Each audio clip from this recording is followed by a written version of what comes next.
बिस्मिल्लाहिर्रहमानिर्रहीम। अस्सलामुअलैकुम। Healthy TV में आप तमाम दोस्तों को खुश आमदीद। उम्मीद है आप तमाम आबाब खैर व आफियत से होंगे। आज की वीडियो में जो नुस्खा जो टोटका आप दोस्तों के साथ शेयर करने लगा हूँ, ये सेहतमंद रहने के लिए सदियों पुराना टोटका है। पुराने ज़माने के लोग ये टोटका इस्तेमाल करते थे और सेहतमंद रहते थे। इस टोटके के इस्तेमाल से सारी ज़िंदगी ना पेट बड़ा होगा, ना ब्लड प्रेशर हाई होगा, ना ही कम होगा, ना शुगर तेज़ होगी, ना कम होगी, ना सर को चक्कर आएंगे, ना पेट में गैस बनेगी, ना मैदा दर्द होगा, ना मैदा को सूजन होगी, ना जिस्मानी कमज़ोरी होगी। आपने पुराने वक्तों में कभी किसी से ये नहीं सुना होगा कि फ़लाँ को शुगर है या फ़लाँ को ब्लड प्रेशर है या फ़लाँ के गुर्दे ख़राब हैं। ये सब कमाल और ये फ़ायदे सिर्फ इस छोटे से नुस्खे के हैं। बहुत ही कमाल का और लाजवाब नुस्खा है। तो नुस्खा बताने के साथ साथ आप दोस्तों से गुजारिश है कि अगर आपने हमारे चैनल को सब्सक्राइब नहीं किया तो सेहतमंद रहने के लिए और मज़ीद ऐसे नुस्खा जात टोटका जात के लिए हमारे चैनल को हेल्दी टीवी को सब्सक्राइब ज़रूर कर दें।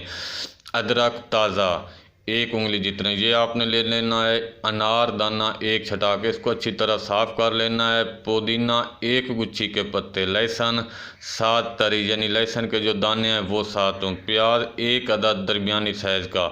इन सब को छील कर पानी में धोकर कुंडी डंडे में खूब कूट कर इसको नरम मुलायम कर लेना है। इसकी चटनी बना लेनी है दोपहर की रोटी के साथ और रात को रोटी के साथ। ये चटनी 1 से 2 चमची आप भी और सब घर वाले भी मिलकर इसको खा लें। इंशाल्लाह इसके इस्तेमाल से सारी ज़िंदगी आपका पेट बड़ा नहीं होगा, आप ब्लड प्रेशर के मरीज़ नहीं होंगे, आपकी शुगर नॉर्मल रहेगी, सर को चक्कर नहीं आएंगे, मैदा दर्द नहीं होगा, मैदे की सूजन नहीं होगी, जिस्मानी सुस्ती बिल्कुल दूर हो जाएगी, जिस्म में चुस्ती आएगी।